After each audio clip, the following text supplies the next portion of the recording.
Nous sommes dans un monde partout. On s'appuie quelque part où c'est trouvé, et ça va arriver ici, par limitation. Nous voyons ici, nous voyons les Syriens parce qu'ils ont protégé un malade qui s'appelle Alassane. Aujourd'hui, il ne fait pas de choses de cela. Et ils sont en train de créer des situations. Nous voyons des femmes de 60 ans. Qu'est-ce qu'ils viennent faire ici? Et c'est ça les conséquences. Merci. Merci beaucoup.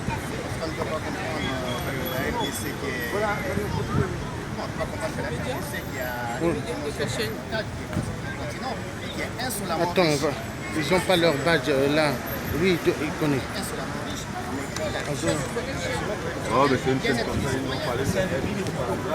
Justement, le plus pauvre en termes de vie sociale, mais pas le plus pauvre en termes de richesse naturelle.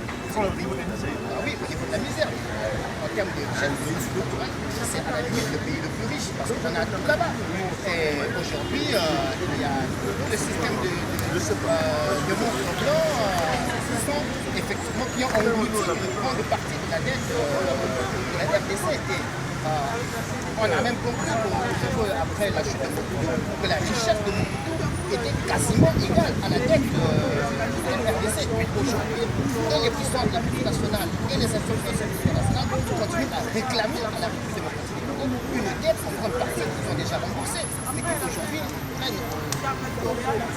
Ça devient un coup de développement. Si vous aviez, monsieur, par exemple, si vous aviez en face de vous Joseph Kabila, vous lui diriez quoi? Vous donneriez quoi comme conseil? Comme conseil, disons, M. Kabila n'est pas congolais de Kinshasa. Comme il a su le dire, ce sont les Européens dans leur complicité pour prendre des biens en Afrique et mettre des gens qui peuvent. M. Kabila, il a fini son mandat, il doit partir de Kinshasa. Aujourd'hui, la France est dans le pays démocratie. Mais c'est la même France qui est en train de protéger les présidents. J'ai sympathisé avec d'abord de en dehors de cela. C'est quoi comme chaîne?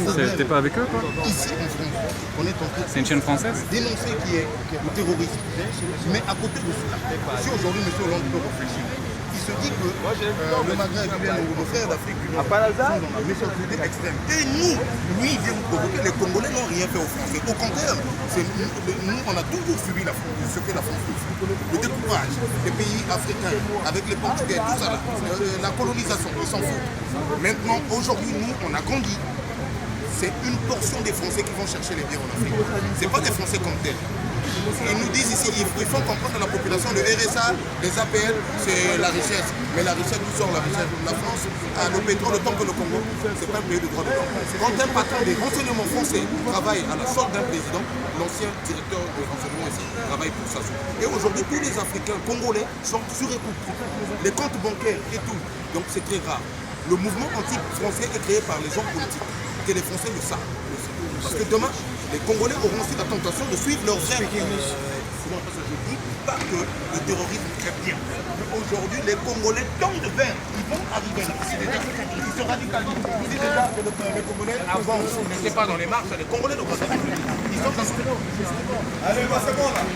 Allez, merci.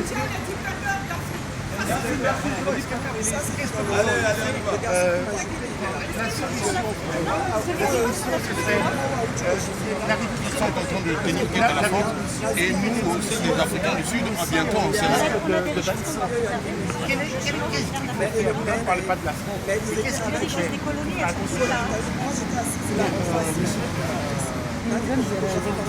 Les colonies, les richesses des colonies, elles sont là. Nous, on n'a rien à dire.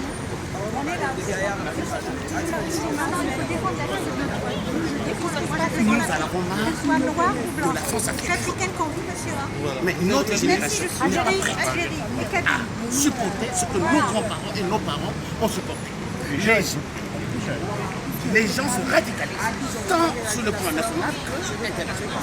Jusqu'ici, l'Afrique en général et le Congo-Brazzaville en particulier, nous étions pacifistes. Donc, la France pense qu'il faut en ajouter. Il faut rajouter. Je vous rappelle que M. Sassou Nguesso, a été ramené au pouvoir par Jacques Chirac, avec les armes françaises, avec l'argent français, pour permettre à Arepa, à Bouygues, à Bolloré, et à Elf qui est devenu de piller la République. Donc, M. Sassou Nguesso n'est pas président du Congo. C'est ce qu'on peut appeler les valets locaux de la France Afrique.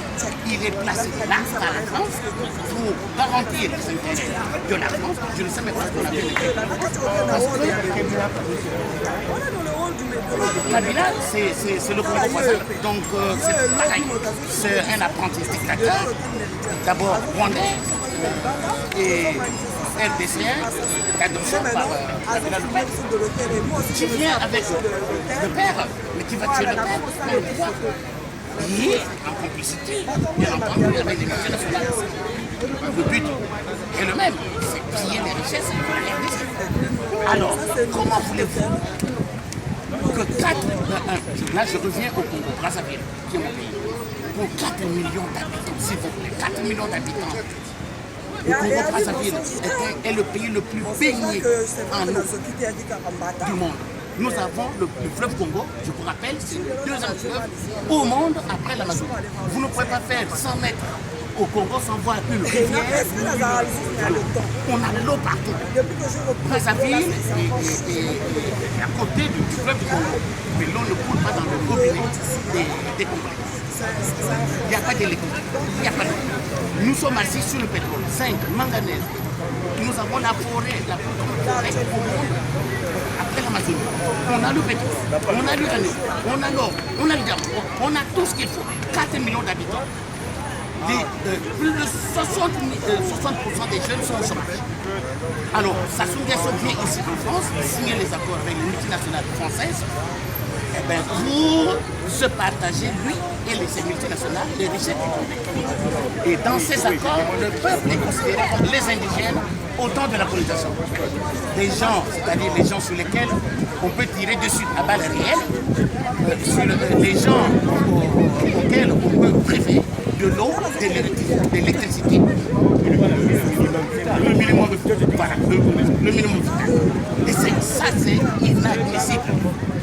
Monsieur Sassou Nguesso, qui, revenu au pouvoir par les armes, s'est taillé une constitution, c'est une mesure qui disait qu'il allait faire 2 mandats de 7 ans, après quoi il ne peut plus faire un 3e mandat.